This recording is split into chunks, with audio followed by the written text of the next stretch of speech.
Labdien, mani sauc Santana, un šajā būtu video apskatā es jums pastāstīšu par Samsung Galaxy Note 10.1 planšetdatoru, kurš īpaši piemērots skolniekiem un radošiem cilvēkiem.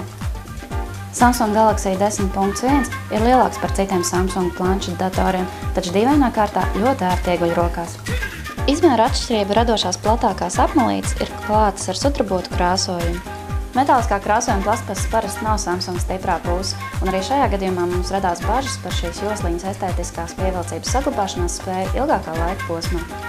Mums testējuma izsniegtais Samsung Galaxy Note 10.1 ir veidots galvenokārt baltā krāsā, un kas ir neraksturīgi vairumam planšetdatoru, baltā krāsa ir arī ierīces priekšējā daļa, ko ražotāji lielākoties izvēlas noformēt melnā krāsā.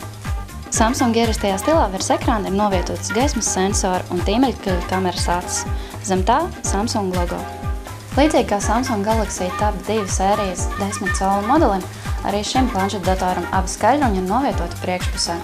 Skaļruņu skaļums ir visai iespaidīgs, un arī skaņas kvalitāte ļoti laba, saprotams salīdzinot ar citiem planšetdatoriem, nevis mājas gīnozāles atskaņošanas spējām. Ierīces apakšā atrodas lādētāja un dokstacijas pieslēgvieta. Augšpusē novietota skaļuma regulēšanas, ieslēgšanas un ekrāna bloķēšanas taustiņi, SIM un microSD pieslēgvietas, mikrofona austiņu pieslēgvieta un infrasarkanā raidītāja acis. Ja par SD un SIM karšu vietām tā kā viss mums būtu skaidrs, tad infrasarkano staru raidītājus mobilajās ierīcēs mūsdienās var sastapt ļoti rēti. Uztraukumam nav pamata. Samsung šo tehnoloģiju nav paredzējusi izmantot, lai pārsūtītu zvanu melodijas starp planšetdatoriem. Tā ir paredzēta, lai varētu tavu planšetdatoru pārvērst par universālu tālvadības ierīci tavam TV.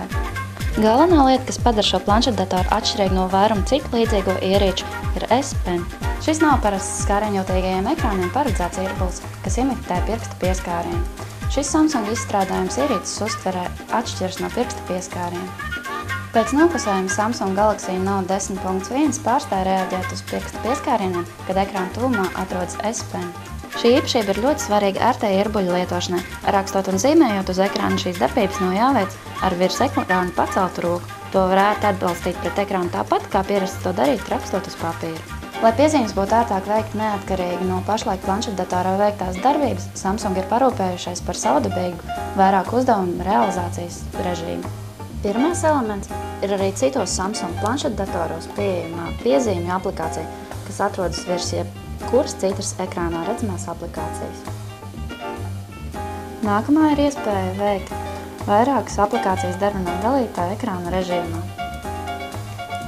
Šādi var veikt piezīmes par tīmekļa vietni, piefiksēt video redzamo informāciju Word dokumentā vai veikt citas darbības, ekrānā skatot vairākas aplikācijas vienlaicīgi. Piezīmju veidošanas aplikācija ir apgādāta ar vairākiem režīmiem, paredzēta gan brīvā zīmēšana un rakstīšana, gan matemātisko formulu atpazīšana, gan ģeometrisko figūru zīmēšana un, protams, teksta atpazīšana.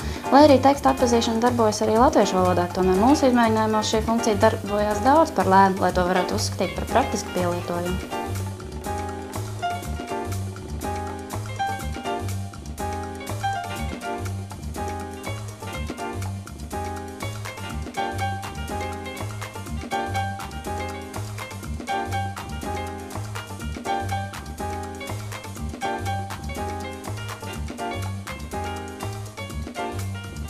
Saprotams, piezīmes var papildināt ar attēliem no aplikāciju ekrānšāviņiem. Ja esi pazīstams ar attēlu apstrādi Photoshop vai GIMP, novērtēs Adobe Photoshop Touch aplikāciju, kas ļauj veikt dažādas attēlu apstrādes darbības.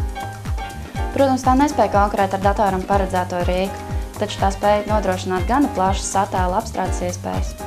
Kāds ir mūsu secinājums? Samsung Galaxy 10.1 ir lielisks rīks cilvēkiem, kas bieži veic piezīmes, zīmē skices un uzmetumus. Kā lielisku rīku to novērtēs skolnieki un studenti. Kā vienīgo Samsung Galaxy Note 10.1 trūkumu varam minēt tā cenu aptuveni 400 lati.